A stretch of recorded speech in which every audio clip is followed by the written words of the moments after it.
सगळे नवरे सारखेच ग. बाई वयाच्या 30 मध्ये 40 सारखे दिसशील तर मग भाऊजीला दोष देऊन कसं चालेल? आपण बायकांना घर दार पोरं सांभाळण्यामध्ये स्वतःला सांभाळतच नाही. तू ना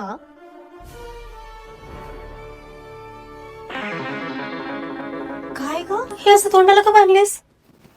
तुमचा फोन कॉल ऐकून रेटिनॉल लावला आणि बघा चेहरा कसा लाल पडला. अर्धवट ज्ञान कधी पण धोक्याचं. रेटिनॉल वाईट नसतं. नक्कीच तू चुकीचं रेटिनॉल वापरली असशील. लोक डायरेक्ट स्ट्रॉंग रेटिनॉल घेतात आणि मग म्हणतात स्किन जळाली. इकडे ये.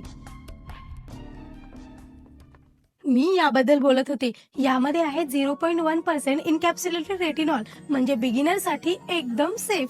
यात सिरामाइड्स आहेत जे स्किन बॅरियर मजबूत करतात आणि पेप्टाइड्स कोलॅजन वाढवतात, म्हणजे रिंकल्स लवकर येणार नाहीत आणि स्किन हळूहळू स्मूथ व हेल्दी दिसेल. ही नाईट क्रीम आहे. रोज रात्री झोपताना ही पूर्ण चेहऱ्यावर लावायची. माझी पण स्किन पहिलं ओल्ड झाल्यासारखी डल वाटायची, पण नियमित 4 आठवडे हे वापरल्यामुळे फाईन लाईन्स आणि रिंकल्स मध्ये इम्प्रूव्हमेंट दिसायला लागली. जर तुम्हालाही हे हवं असेल तर कमेंट मध्ये लिंक टाईप करा, मी तुम्हाला प्रोडक्ट पाठवेन.